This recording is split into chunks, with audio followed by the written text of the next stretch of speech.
Romanos 8, 35 a 39.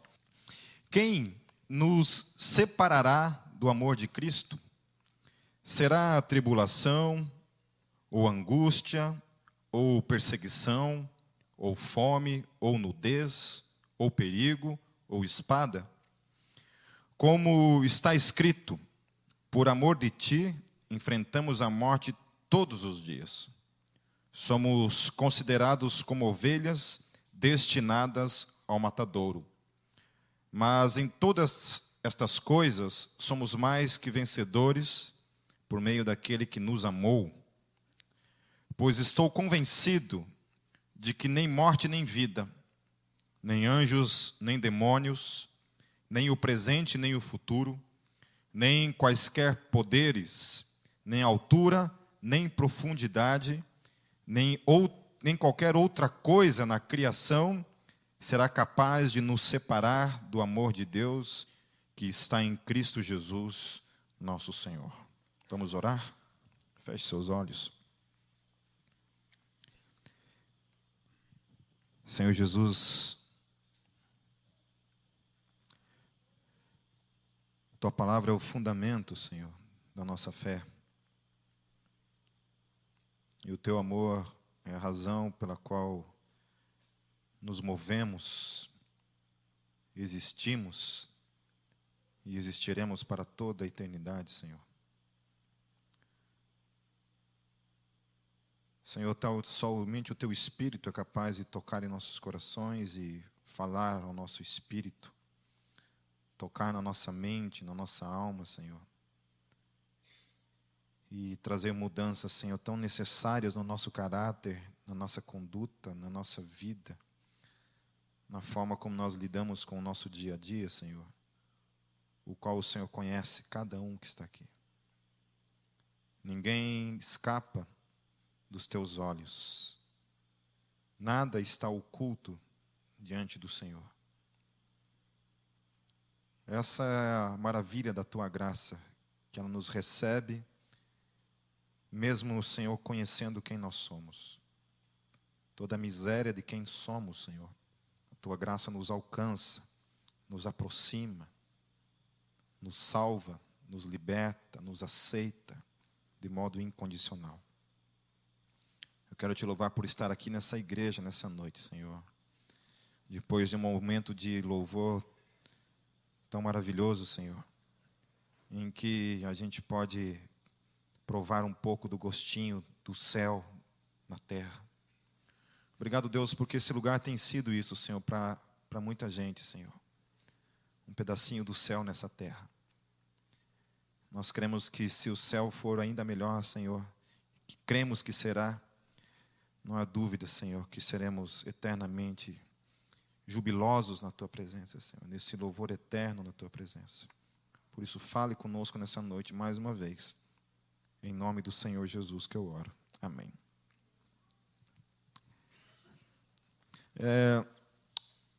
Basicamente, o que eu vou falar hoje é sobre fé e sofrimento. Porque essa semana eu conversando com uma pessoa no Facebook, e essa pessoa me mostrou uma conversa com uma outra amiga, e a pessoa estava indignada com Deus e deixou isso claro no Facebook, né? O Facebook é uma coisa interessante, né? Porque as pessoas assim se expõem de uma maneira assim, né, muito, às vezes, que eu acho demais, assim. Eu acho que as pessoas tinham que ter um pouco mais de privacidade, não se expor tanto, né? Às vezes, quando você vai expor uma ideia é uma coisa, mas quando você expõe assim coisas do coração, da alma, né? Então, às vezes, tem gente que acorda lá, todo dia eu vejo umas postagens lá que eu falo, mas para que isso? Para quê? Então, às vezes, Facebook virou Twitter, né? Eu odeio o tal do Twitter. Eu tenho o tal do Twitter, mas se perguntar bem se algum dia eu uso, nunca uso. Era aquela coisa. A primeira vez que eu entrava, os caras falavam assim, estou escovando o dente. Estou tirando a ramela. Estou cagando. Pô, meu, né? Eu acho assim, que se você for usar esses meios de comunicação, use para fazer algo realmente de diferença nesse mundo, sabe? Use para, então, tratar de ideias, de debates, para falar alguma coisa que realmente vai acrescentar na vida, né? Então, essa pessoa foi lá e se expôs, e segundo essa pessoa era uma pessoa que vivia na igreja, tal, tem um histórico dentro da fé cristã. A menina, ela é loira, mas foi adotada por uma mãe afrodescendente. A mãe era negra e nunca falou para ela que ela era adotiva. Desculpa, ela era adotiva, quem adotou foi essa mãe, que era negra, e nunca contou para ela. E a mãe teve câncer, e era só ela e a mãe, ela teve que cuidar da mãe durante muitos anos, e, bem, no fim, a mãe acabou falecendo. Depois disso, ela saiu e foi morar com um namorado, e engravidou do namorado, e perdeu a criança. Perdeu. Não bastasse isso, ela pegou e foi morar com um casal de pastores, e a esposa desse pastor, ela considerava como uma mãe para ela.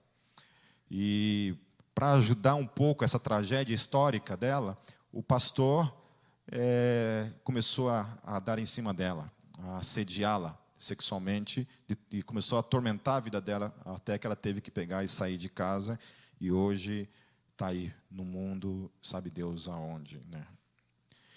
E foi essa pessoa, então, que colocou no Facebook toda a sua revolta, assim, e apostatou da fé, ao ponto de dizer que Deus não existe, né? O sofrimento e Deus são inconcebíveis. Então, é mais uma pessoa que, diante do sofrimento, chega à conclusão de que Deus não existe.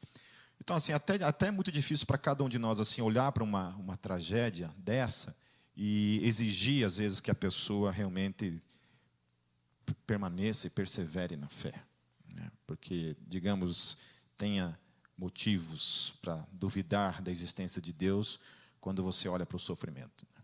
Tá certo? Então, a gente olha para esse tipo de tragédia, e eu sei que a minha vida, perto disso, foi o céu. Todos nós temos as nossas tragédias, as nossas feridas que acontecem na nossa vida.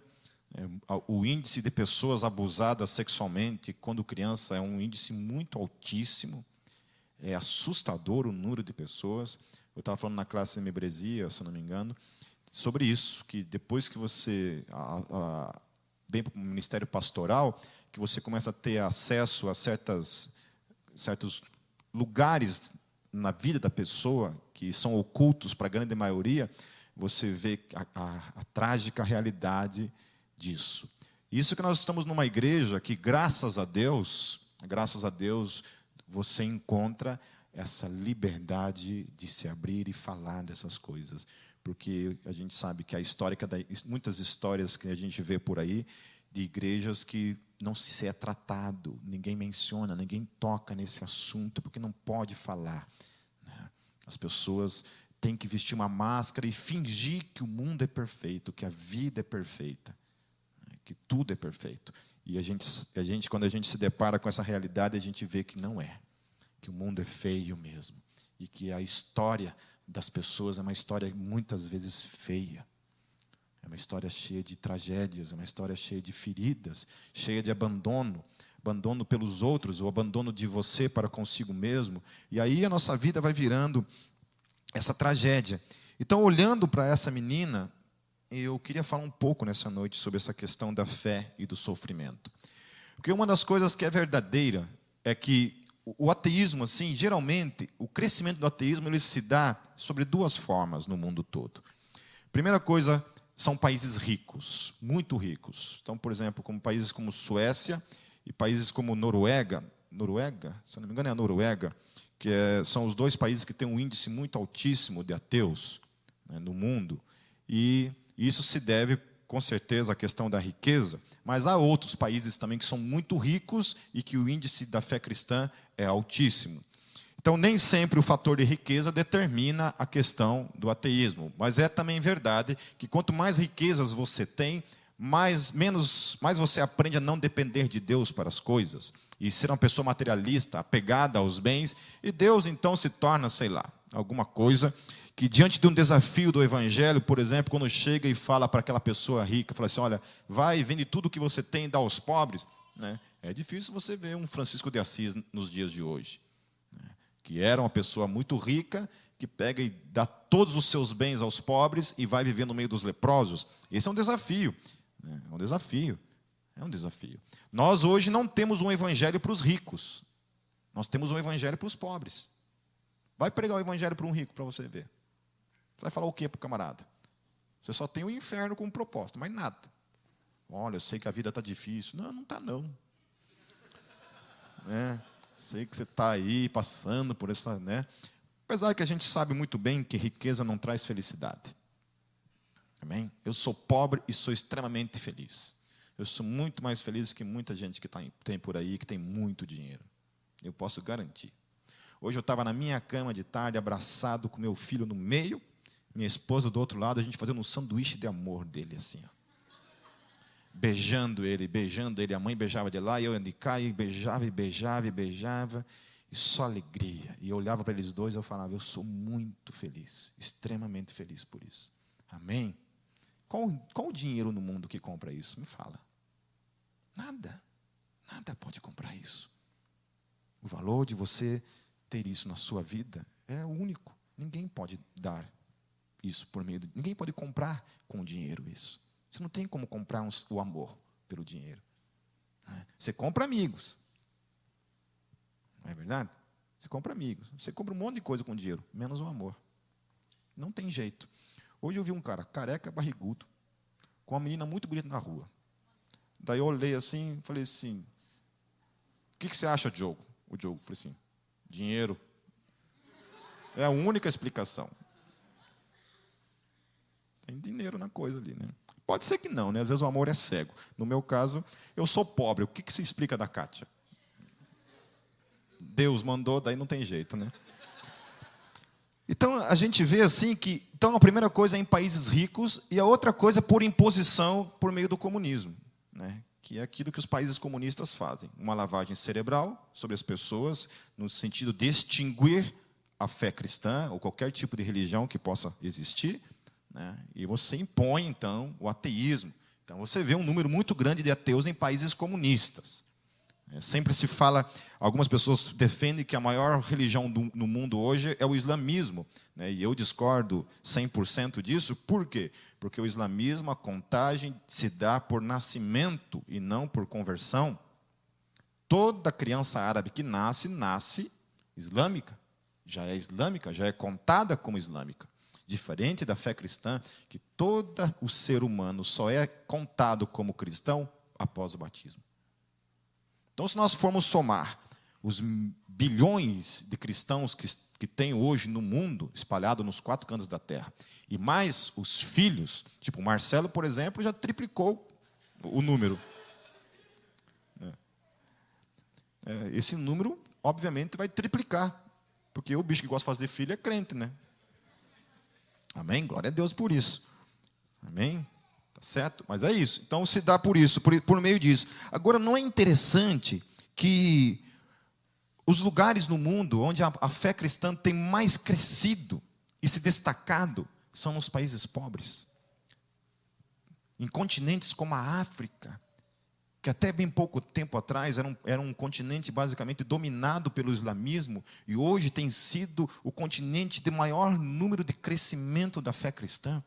Não são apenas milhares, mas são milhões de islâmicos se convertendo ao cristianismo anualmente. O crescimento da fé cristã no continente africano é uma coisa assustadora. Em nenhum outro lugar no mundo tem havido um crescimento como lá. E eu lembro, quando eu era seminarista, a gente falava muito do continente africano e a gente sabia da realidade, do que era lá com relação a essa questão do islamismo. E hoje, o que está acontecendo lá é uma coisa impressionante. E um continente sofredor, de pessoas que têm sofrido por séculos, por causa da fome, por causa da pobreza. Países como o Brasil, por exemplo, você vê o crescimento da fé cristã nesse lugar, nesse país. Na América do Sul. Então, os países pobres são os países que têm mais crescido a fé cristã. Então, de alguma forma, por mais que os ateus olhem para essa questão do sofrimento, e muita gente apostata da fé por meio do sofrimento, é também verdadeiro que o sofrimento, ele é um adubo para a fé. De alguma forma, o sofrimento é esse lugar onde a fé tem um crescimento também que desafia a nossa inteligência. Desafia os nossos sentimentos, desafia qualquer coisa na nossa vida. Depois, no final, eu vou passar um vídeo de uma menina que eu quero que vocês assistam, para vocês tentarem entender e visualizar um pouco do que isso se dá na realidade. Então, Paulo, ele fala aqui sobre algumas coisas que é interessante, porque Paulo, ele fala assim, o que vai nos separar do amor de Deus?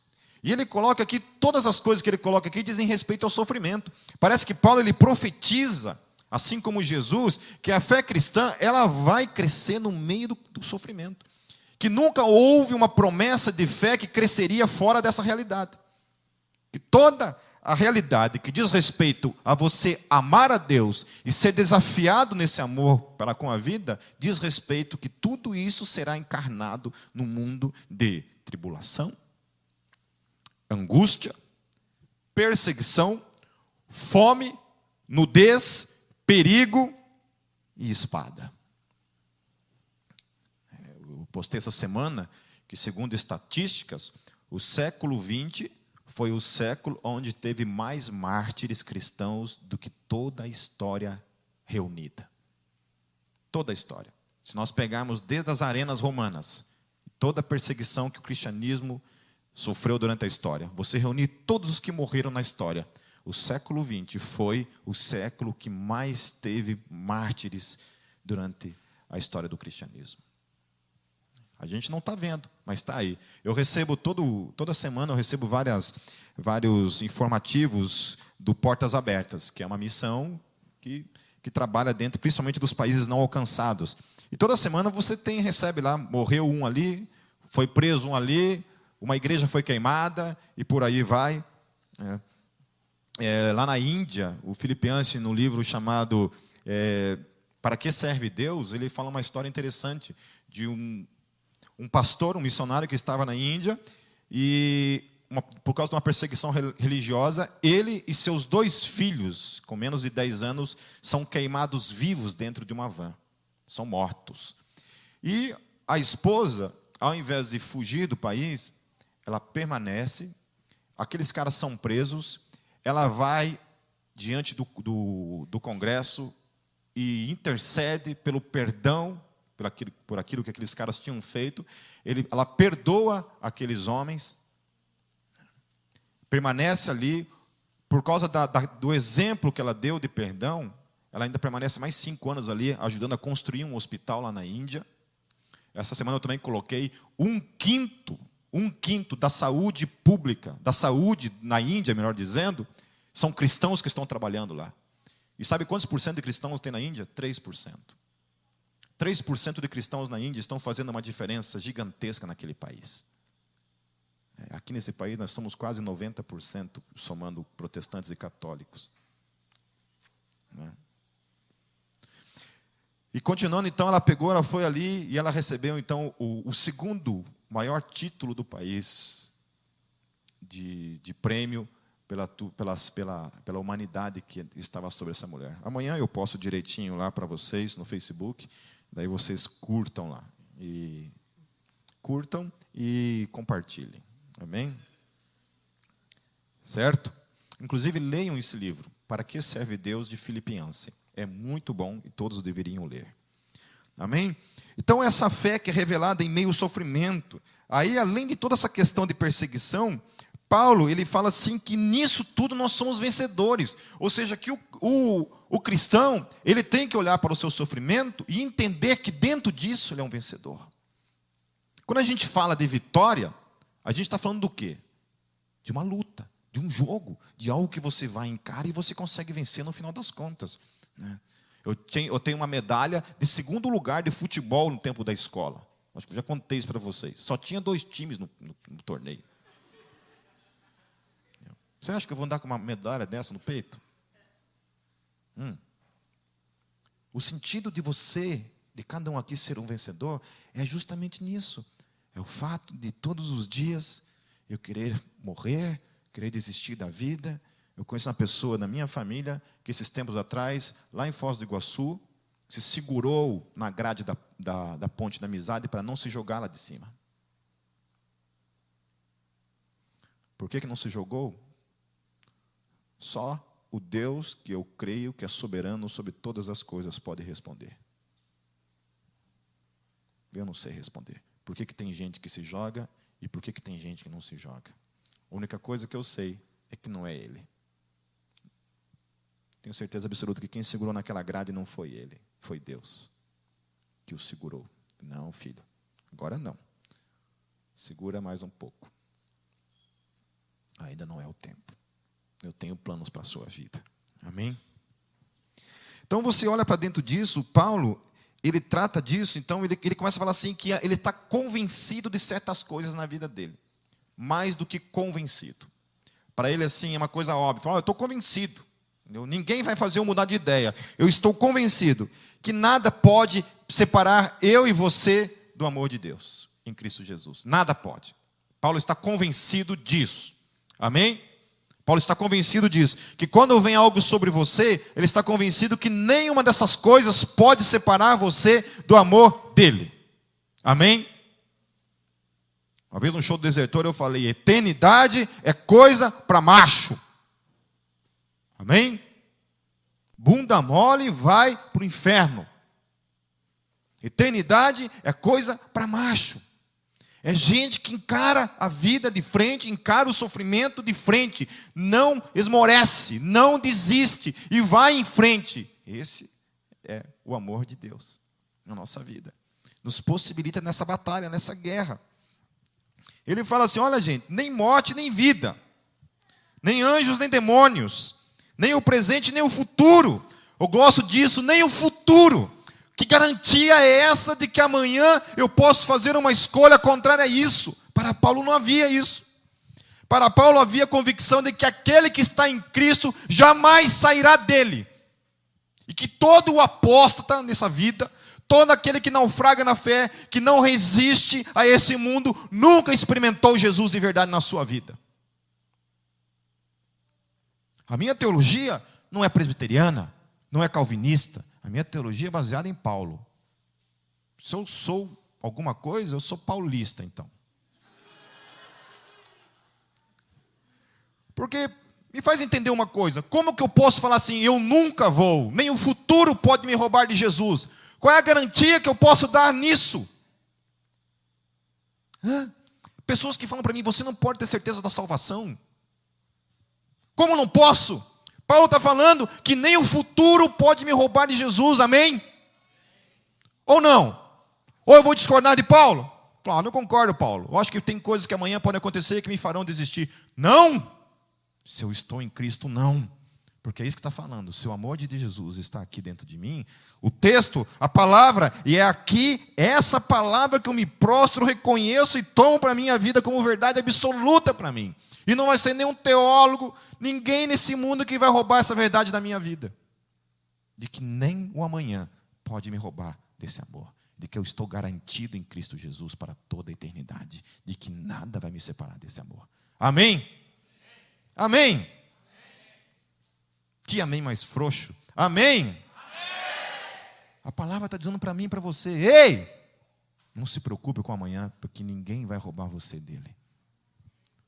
Nem o presente. Olha, você está passando por isso, mas tenha certeza e convicção de que você vai suportar, porque ele vai estar junto com você, ele vai vencer junto com você.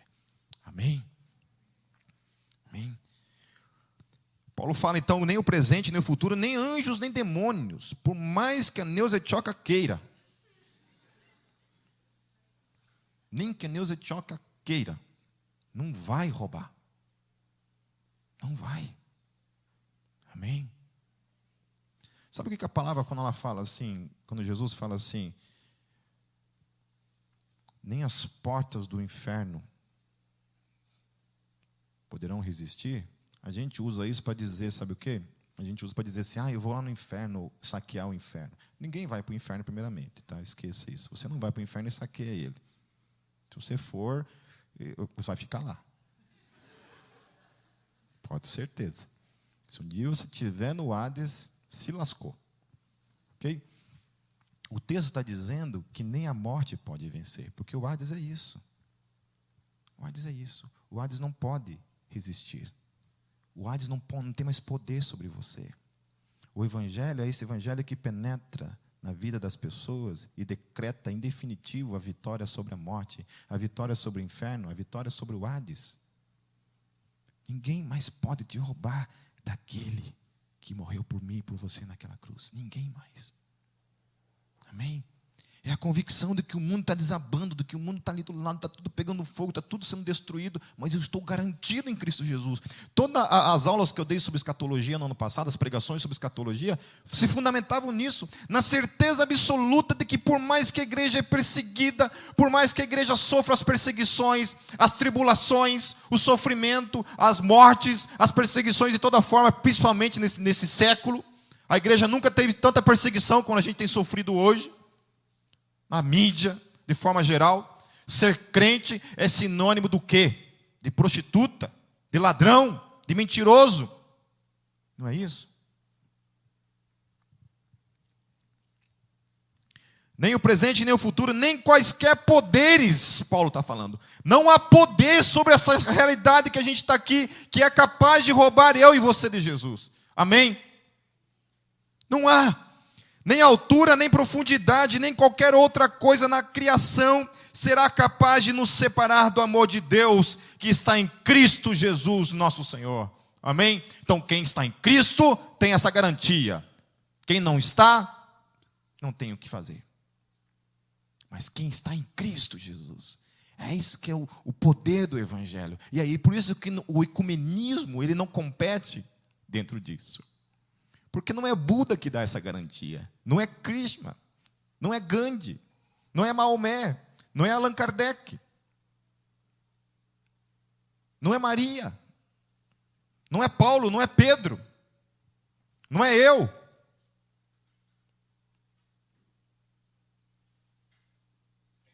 Que estúpido, né? Eu colocar eu na lista, mas tudo bem.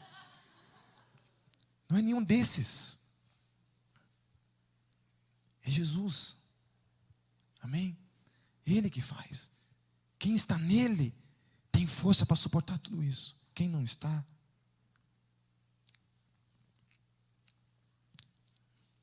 o poder da graça, né?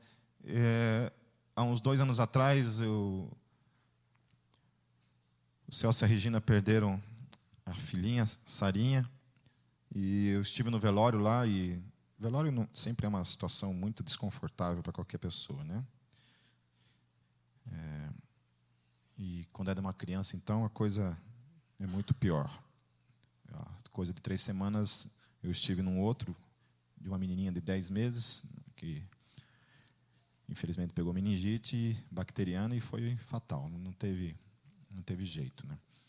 E assim, uma das coisas assim, que mais impressionou assim, no velório da Sarinha foi o Celso estava puxando ali um momento de louvor e adoração a Deus ali, agradecendo a Deus pela vida dela, e eles começaram a cantar a música Amazing Grace. E aquilo ali para mim foi um momento assim eu falo assim, de desafio completo da racionalidade. Quando Paulo fala assim que o evangelho é loucura, é isso, é uma loucura. Quem é pai sabe do que eu estou falando. Perder um filho é uma coisa assim inconcebível na nossa mente. Entendeu? A gente tenta assim, por meio da compaixão, né, se identificar e tentar imaginar o que seria isso, mas a gente sabe que está muito longe daquilo que realmente uma pessoa experimenta quando vivencia uma realidade como essa. Né? E no momento desse, você encontrar um lugar para você levantar as tuas mãos e agradecer a Deus pela graça. Você conseguir enxergar graça nesses momentos. Gente, isso desafia qualquer tipo de racionalidade materialista, ateísta desse mundo. Isso é um tapa na cara de todo o inferno. Eu acho que Satanás ele fala assim, por favor, murmure, por favor, não faça isso. E a hora que um crente, diante de uma tragédia dessa, dobra o seu joelho, levanta as suas mãos e começa a louvar a Deus com Amazing Grace. Uma música que fala sobre a graça. Que tipo de fé que nós estamos falando? Que tipo de geração que nós estamos sendo diante do que a gente tem visto nesse mundo aí fora? Sabe, quando gente vem me falar de sofrimento como problema, eu falo assim, meu amigo, eu acho que você precisa aprender um pouco com a igreja, sabe? pelo menos com os milhares de cristãos que eu conheço e que você pensa que tem uma vida fácil, nunca foi essa a proposta. Essa é uma proposta da televisão, daqueles programas evangélicos, que eu não vou nem denominar o nome daquilo para não pecar, porque, sei lá, de alguma forma o Espírito Santo usa e não vou blasfemar contra o Espírito Santo. Mas que existem coisas ali que estão sendo mentiras, é verdade. É verdade. Que passa uma propaganda de que a fé cristã é esse mar de rosas, onde você não tem sofrimento, não tem problema. É mentira isso. Cada um de vocês que está aqui sentado nesse lugar sabe disso. Você pode se apegar nessas teologias com todas as forças da sua vida, mas a realidade do mundo vai confrontar essa teologia todos os dias. É isso que C.S. Lewis fala na carta de um diabo ao seu aprendiz. Ele fala isso, que a fé, o maior desafio da fé é a própria realidade da vida. Quando você sai desse momento de oração e você, na porta da sua casa, você tropeça num mendigo. Você vê, liga a televisão, você vê a violência, você vê morte, você vê todo tipo de coisas ruins, de sofrimento. Não é? A realidade nos desafia. Mas aqueles que têm o amor de Jesus em suas vidas foram chamados para sobreviver em meio a tudo isso. Amém? Chamados para sobreviver em meio a tudo isso. Amém? Eu quero colocar um vídeo para vocês agora. Pode preparar aí para nós. Isto. Libera o áudio aí também. Cadê o G? G está aí? Libera o áudio aí. Desliga as luzes para nós aí, David. Isto. Eu quero que vocês assistam esse vídeo. Ele deve uns 8 minutos. Deve ter uns 8 minutos. E a gente conversa.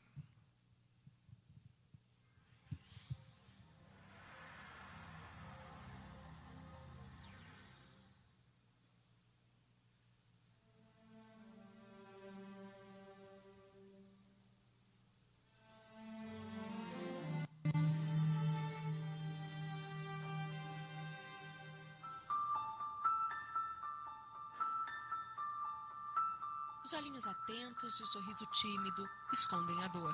Boiosa quer dizer que sai bolhas. E distrófica é porque pode encolher, assim. Pode atrofiar. Vai atrofiando até fechar. Tem algumas crianças que eu conheço, elas não têm mais a mão. São fechadas. A única parte que elas mexem da mão é o dedo.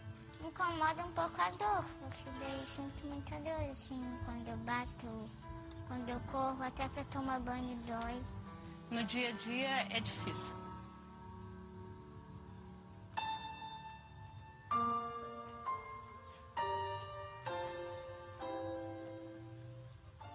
Para mim, o mais difícil é quando ela acorda de manhã e fala: mãe, essa noite eu não consegui dormir nada, porque eu senti muitas dores no meu ferimento. E eu digo para ela: filha, por que você não chamou a mãe?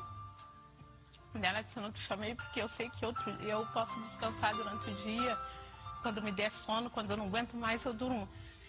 E você tem os meus irmãos para cuidar, tem toda a casa, tem que fazer mais do que eu. Então, por isso que eu não te chamo, eu quero que você descanse, para no outro dia você estar bem, para poder cuidar de nós. Se nós duas amanhecemos acordada, daí quem que vai trocar meus curativos, fazer o que comer para mim? Tanto sofrimento produz maturidade. O machucar é um problema, assim, raro, né? Até eu...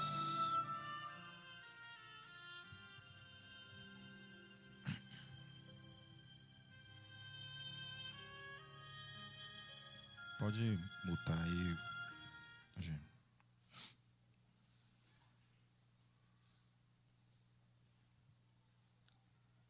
Podemos ir embora? E aí, alguém tem problema aí?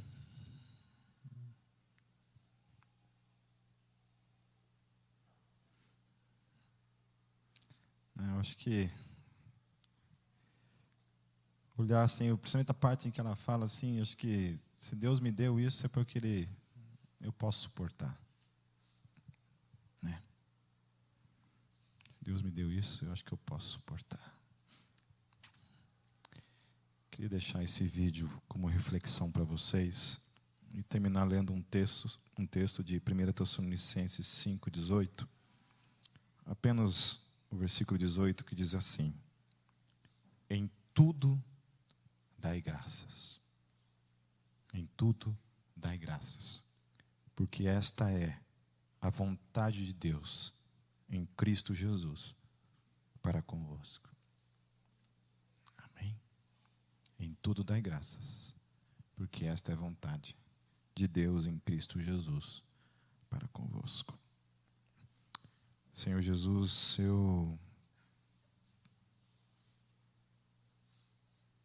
eu sei que só a Tua graça é capaz de gerar seres humanos com uma vitória, Senhor.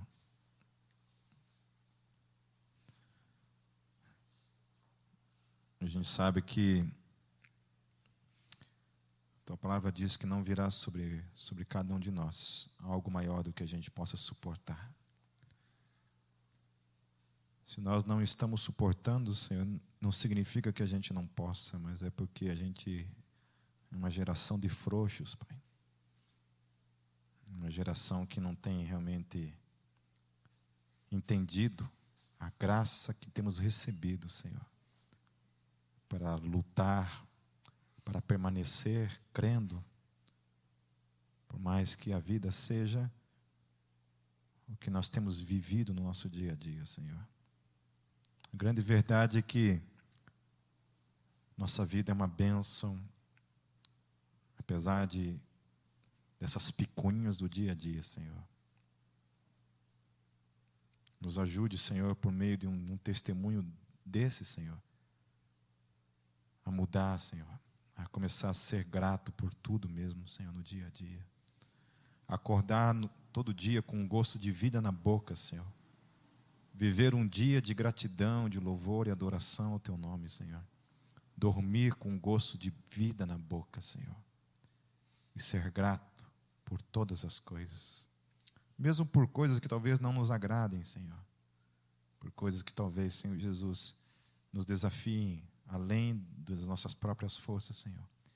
Que a gente possa encontrar no Teu Espírito e na Tua graça a força para isso. É o que eu peço, em nome de Jesus. Amém. Amém? Eu quero fazer agora um momento de recepção dos novos membros. Amém? E quero chamar aqui na frente os 15 novos membros da comunidade.